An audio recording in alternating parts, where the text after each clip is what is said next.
Hey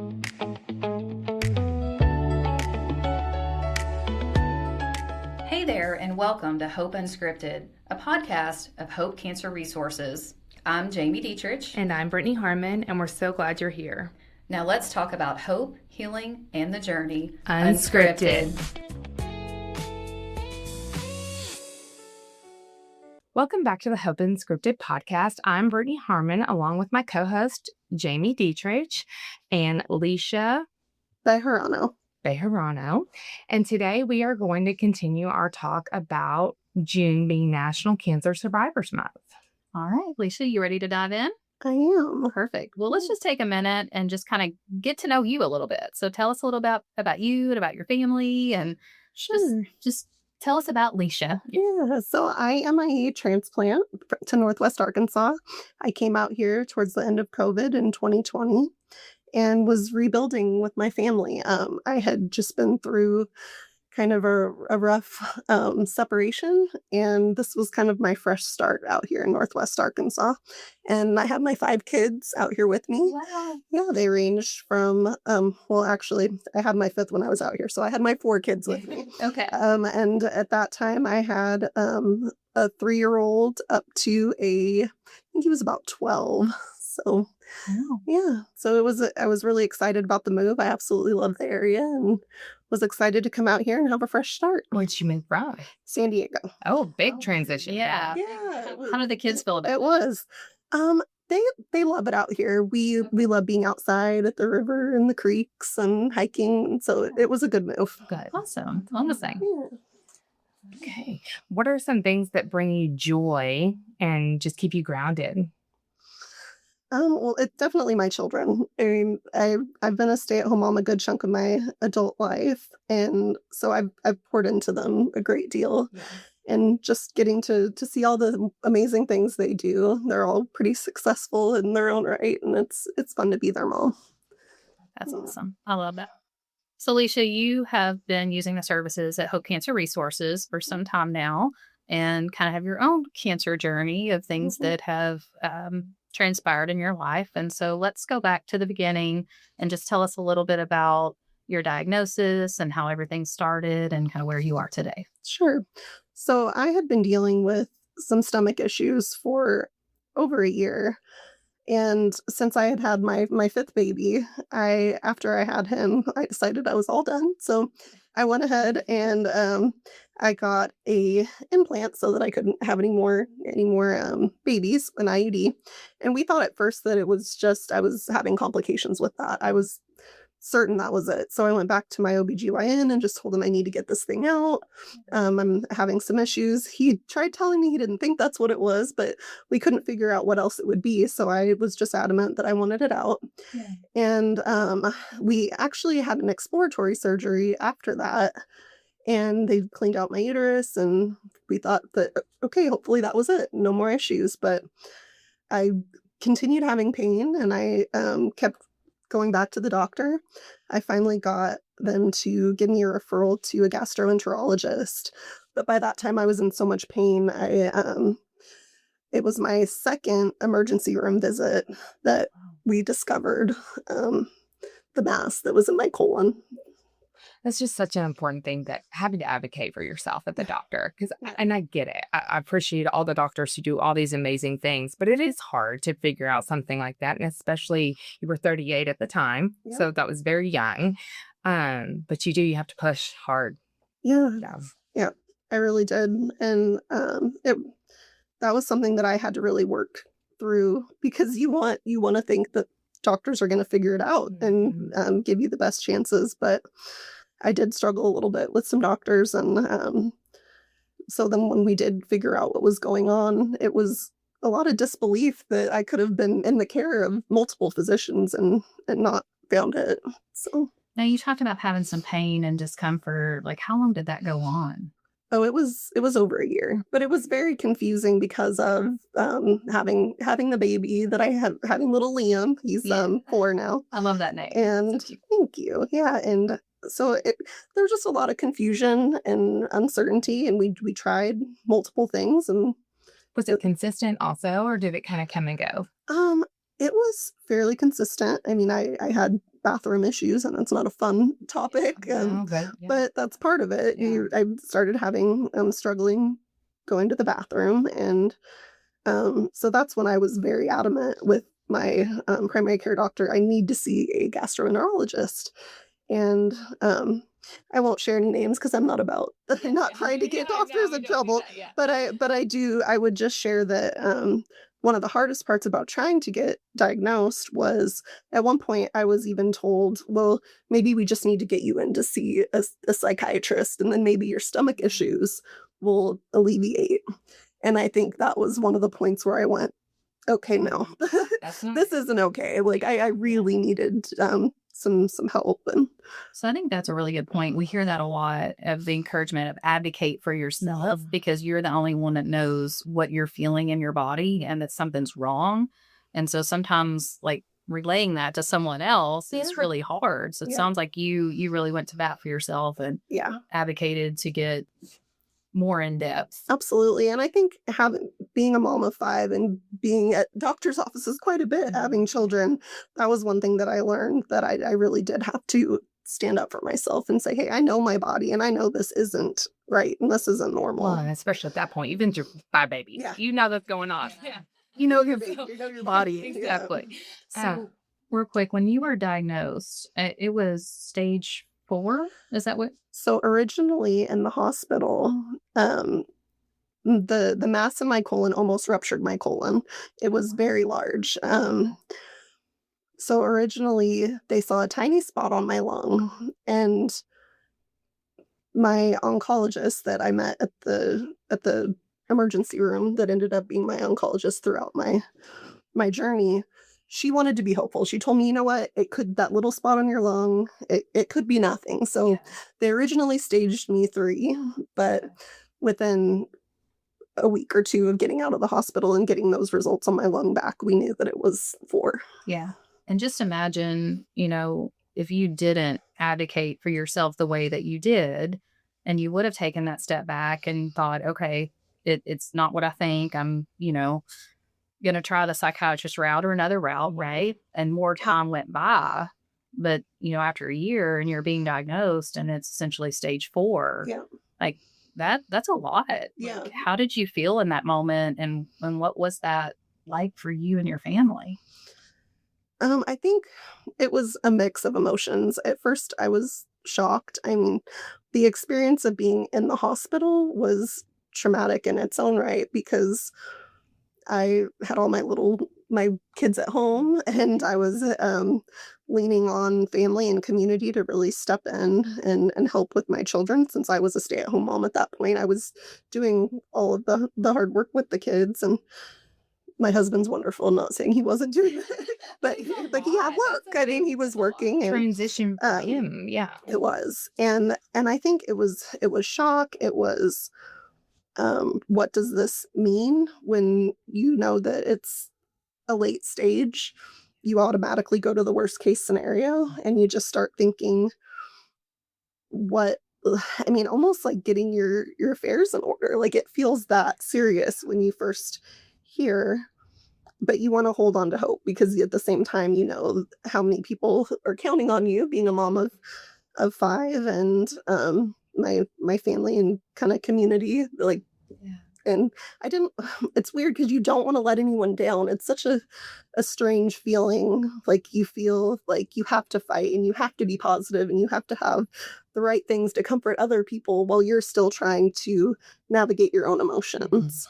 How are your children during that time, especially your oldest ones? I mean, they're clearly aware of what's going on. That's hard. Yeah, I think that they were probably the ones that I tried the hardest with to be okay. So even though in my mind I had a senior. He was about to be a senior in high school. Gosh, sometimes my memory is not that. I'm like, wait, was he a junior or a senior? Okay, so he was a junior, and he had a lot going on. He was getting his driver's license. He was doing all these fun, amazing things, and I was just trying to figure out if I was going to make it. And So I can remember he actually got his driver's license while I was in the hospital. My dad took him, and my mom and dad took him to get his driver's license. And I had a lot of fuzzy moments in the hospital, but I can remember him coming in and sharing he got his driver's license. And that was That's a big moment. You start realizing all these moments that you want to be here for. Yeah. Well, I'm grateful that your parents were able to help him do that too, because that I'm sure that took a little bit of pressure off of him and some type of normalcy during that time, because like you said, you don't know what was about to happen during that. How long were you in the hospital for? 10 days. Oh my goodness. Yeah, I was in the hospital for 10 days. And I had, a month, yeah. it did. It felt like a really long time. I was kind of in and out. And there are some people I didn't even remember came to visit me. I mean, it really is a blur when you're like kind of in and out of anesthesia. And at one point I had to get a tube put down to suction some stuff out. And I can just remember being very, very out of it. Yeah. and needing... I just want to be out of it in that moment for sure. Yeah. And I can say that. Yeah. So after surgeries and things like that, you started going to, was it Highlands for your oncology? Yeah. And then what did your treatment stage look like after that? So I got my port put in, which I still have. I got some good news. I might be getting that out soon. So I'm excited about that. But we got my port put in right away. And as soon as I had healed up from because I had to have a colon resection. Yeah. And they took a good chunk of my colon out. And then I think I had one... you have them you have them all over in one of my lymph nodes. There we go. Thank you. So one of my lymph nodes was cancerous. And so that's when they started taking it more seriously, that it could have spread. Yeah. But sorry, I got off. No, you're good. So we were just talking about, your treatment stage, like chemotherapy, radiation, things like that. So I started chemo, and actually the first few months of chemo that I did, they actually came back and they deemed it unsuccessful because the spot on my lung grew a little bit. Yeah. So the fact that it grew, they knew that wasn't going to be the right concoction for me. So we had to go back to the drawing table and start a new treatment. That was a little bit of a blow because I think originally I really wanted to be in control. I'm finding out that that's pretty normal. Oncologists have to deal with that. I had to look back and kind of laugh at some of my views when I started treatment. I kind of let my sweet oncologist, Dr. Porta, I was very firm with her that I was only going to do this amount of chemo, that if I'm doing it, I'll do 3 months. Yeah. And I can remember her being so kind and so patient. Yeah. And she was like, we will see. But I mean, I had to just get to a point where I realized I had to trust my oncologist, and that's hard. Yeah. Especially because nowadays I think everybody has an opinion about cancer and how it should be treated, no matter if you have been through 10 years of school or whether you've just done some research online. It's very common for people to think they have all the answers. Yeah. And I was getting a lot of that. And I had to come to the realization that I stayed with my oncologist because I trusted her. I knew that she wanted what was best for me, and she had the knowledge to give me the best options moving forward. And I trusted her to do that. And it ended up being more than 3 months of chemo. I was on chemo off and on for 1.5 years. I had a colon resection, a long wedge surgery, 18 months of chemo, and 5 targeted radiation treatments. Oh my goodness. To get to where I am today. And all of that was in 1.5 years? Yeah. That's a lot. Yeah, it was a lot.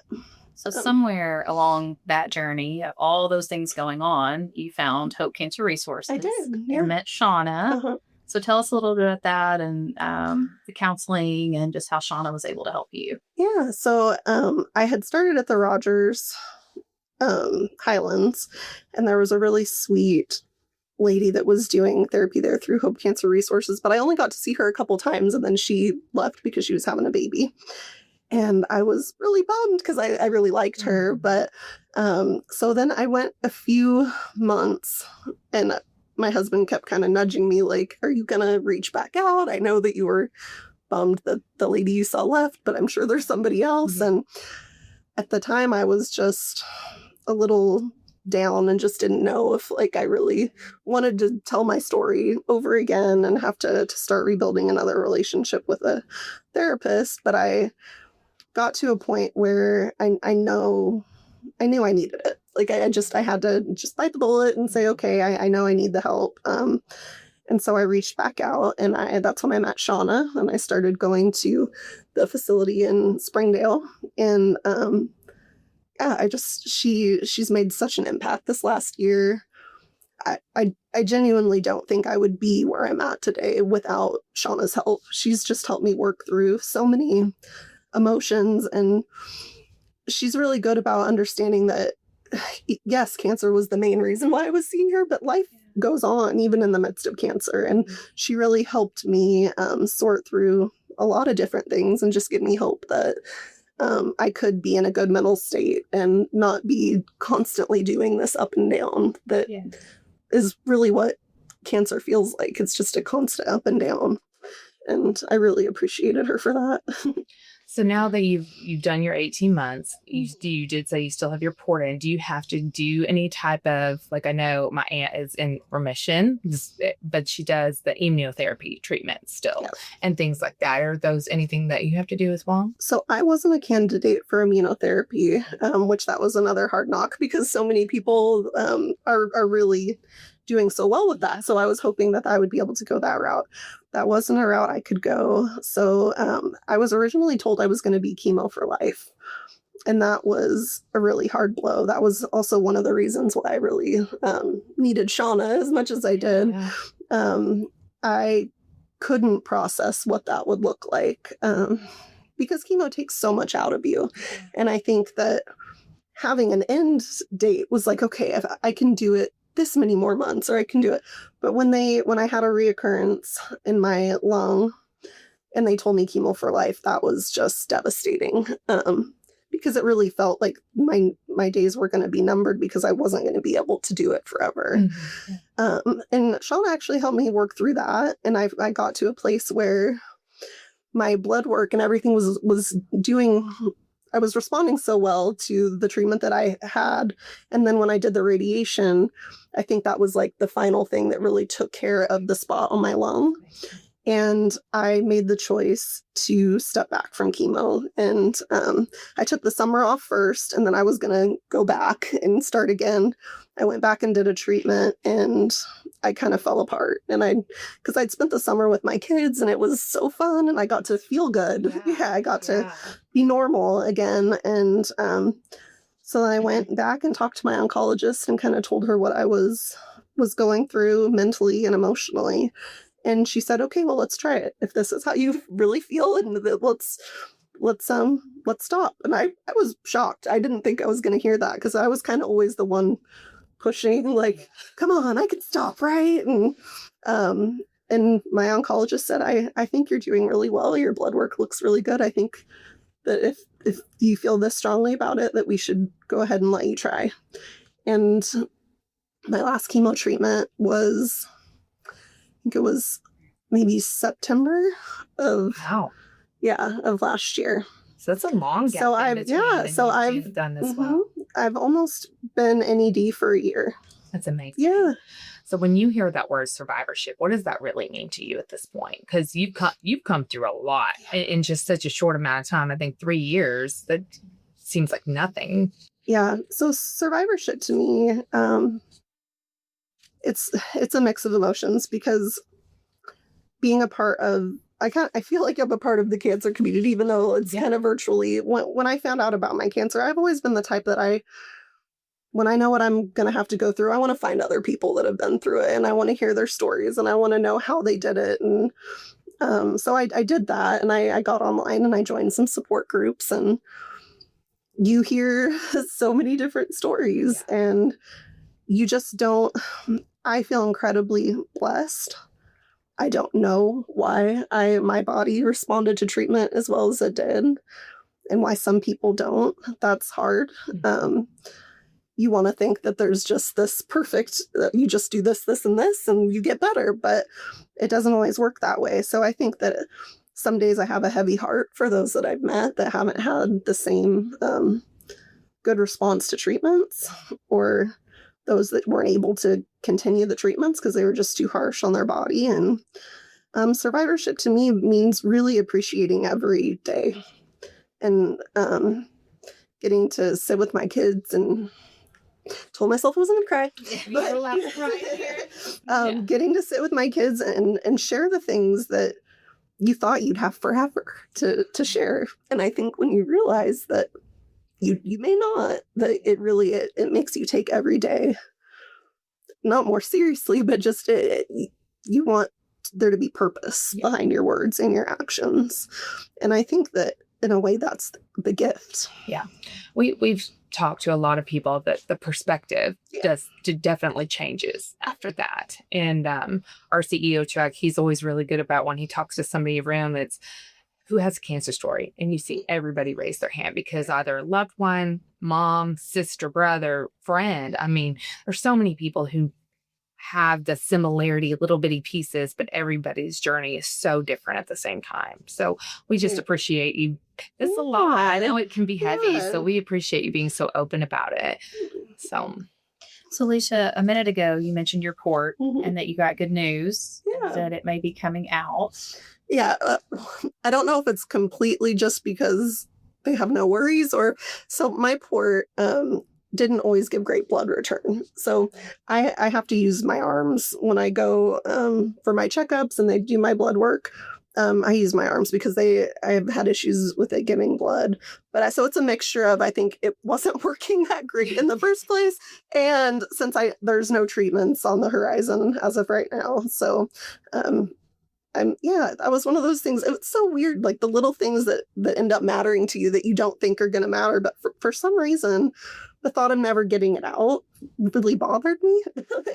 I mean, at this point, I'm kind of used to it. My 4-year-old will bump up against it or push on it and ask me questions sometimes. And the idea of getting it out, it kind of feels like maybe I am putting this behind me. Like maybe I don't have to put any more. Yeah. So that's exciting. I was about to mention that about victories or milestones kind of along the way. Yeah. I mean, it definitely sounded like you had some major setbacks, but now hearing this sounds like a milestone or a victory. Yeah. So tell us a little more about that. Yeah. I mean, I think that once I realized that I at least had a few years ahead of me, I think I got through the point of thinking, I may not see my son graduate, or I may not. I mean, that in the beginning, that's all it was. I wanted to make sure I saw him graduate. I wanted to make sure, I wanted to be old enough that my youngest would remember me. And gosh, that's a hard one. Just thinking, okay, if I can make it a few years, then at least he'll have memories and not just pictures. But okay. But once I got past that and I realized, you know what, I could maybe beat this. Like, I didn't know if that was even a thing at first. I mean, stage 4 cancer, you think there's no hope, but that's not true. And that's another thing I want people to know, that that's not true, because if you aren't familiar with cancer, if your only knowledge is the distant relative or the friend in high school you rarely talk to, and that's all that you've ever heard, a lot of times you think you're done, that your life is over, and that's not true anymore. There's so much going on in medicine now that it has grown significantly. Much. So there is hope. And I think that's an important thing to remember. But yeah, I think one of the things I'm really proud of is once I realized I had some time left, I started pouring back into a group that I had started years prior. It's called NWA Ladies Social Collective. And we just recently got our nonprofit status a couple months back. Congratulations. Which is really exciting. And we're all about helping build community for women across all generations. So we have ladies from right out of high school all the way up into, I think one time we celebrated a lady was turning like 93 at one of our meetups. And we're really just big on providing community and just helping women build bonds over deeper things. I mean, we have small groups that are starting now. There are women that are maybe recently retired or empty nesters, or there's so many different groups. I mean, there's art groups, there's walking groups. And it's really all about helping women find ways to connect with other women in their community.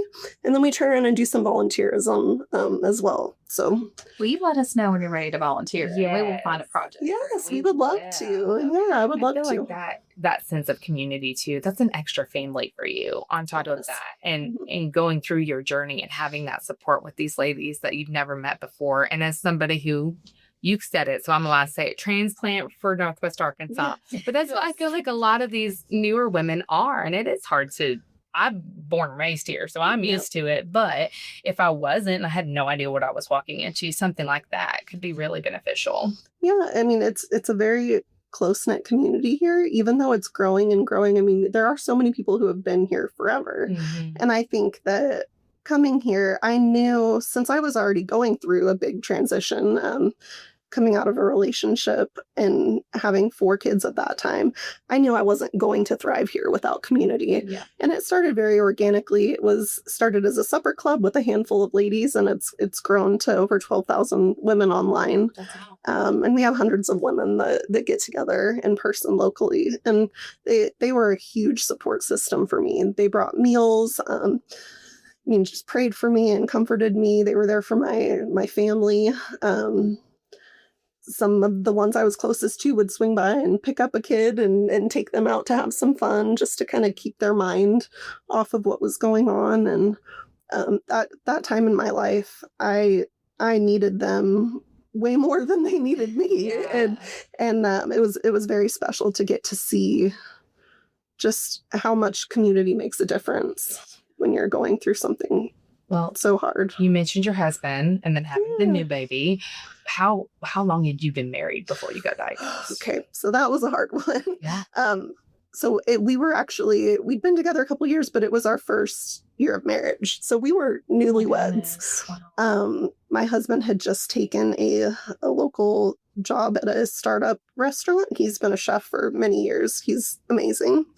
But he was starting a new job, and he actually was let go at the time because he chose to stay in the hospital with me when I got my cancer diagnosis, which was another just layer of hard on top of all of this. But it was a blessing in disguise because I needed him really for everything. He was my biggest support system. He, as Leisha shared, he's a chef, so I lucked out big time there with, he kept me fed, he kept me motivated. He would pack my bags for me for chemo. And he was there with me most of the time, especially the first 6 months. Took me to all my appointments, and just, I couldn't have done it without him. So. We've heard some of that too. Work is hard. It's hard when you're going through cancer. It's hard as a spouse because you want to make the best decisions. But as an employer, you go back and forth. It's like, what are you supposed to do in that moment? So it's devastating that he was let go, but it does sound like it was a blessing overall. Yeah. And it ended up leading to him getting recommended for the job he's at now. So it really did all work out. So thanks, babe. Thanks, Brett. Thanks, Ray. When you want to cook for us, let us know. Well, ladies, we are coming to time. And so to wrap this up, Leisha, is there any final advice or words that you would give to other people on their cancer journey as National Cancer Survivor Month we're celebrating in June, and just anything around that you would like to share? Yeah, I think that really looking into your resources, especially places like Hope Cancer Resource. I know that having Shauna and being able to go to her and really pour my heart out and not have to worry about if I was hurting her feelings or if she was going to be worried about me. Having that outlet is so important. And then also keeping people around you. It's easy to become a hermit because you're kind of the elephant in the room. Once you get a cancer diagnosis, even the people that care about you, you can see it on their face. It's like they are worried about how you're doing and what they could do to help you. But I think you have to be willing to kind of sit with yourself and know what you really need from people, and then be willing to share it, because you'll get a lot of, let me know if you need help. And when you're going through something that traumatic, you don't really even have it in you to tell people what you need. So I think just taking the time when you need it, and then being really honest with people. If you don't want to talk about it, there were days I didn't want to talk about it, or there were days that I felt like sharing. And I think just knowing that most people are trying their hardest to meet you where you're at, but that's a struggle. I mean, so if people are quiet and you miss them, reach out, let them know you miss them. If there's certain things you don't want to talk about, people used to always tell me things like, don't wear a wig, let your real hair show, things like that. And it was kind of weird. Like it's like, just let people know where you're at. If I was having a day where I just felt horrible and I wanted to wear a wig, I didn't want to hear, don't wear a wig. I mean, I think just letting people know where you're at, the struggles you're having, that openness really will come back to be a positive thing for you, because then people can help you where you really need the help. Well, I know that we appreciate you sharing your incredible story. I know it's a lot and it's heavy, and we're thinking about you. I know Shauna is, because she's the best, but we really appreciate you coming on with us and having this discussion today. Absolutely. Thank you so much for having me. And I hope it helps and helps people realize they're not alone out there. And it gets better. It can definitely get better. And thank you all for joining us again for another Hope Unscripted podcast. We hope you'll continue to like, subscribe, and tune in next time. Thanks. Bye.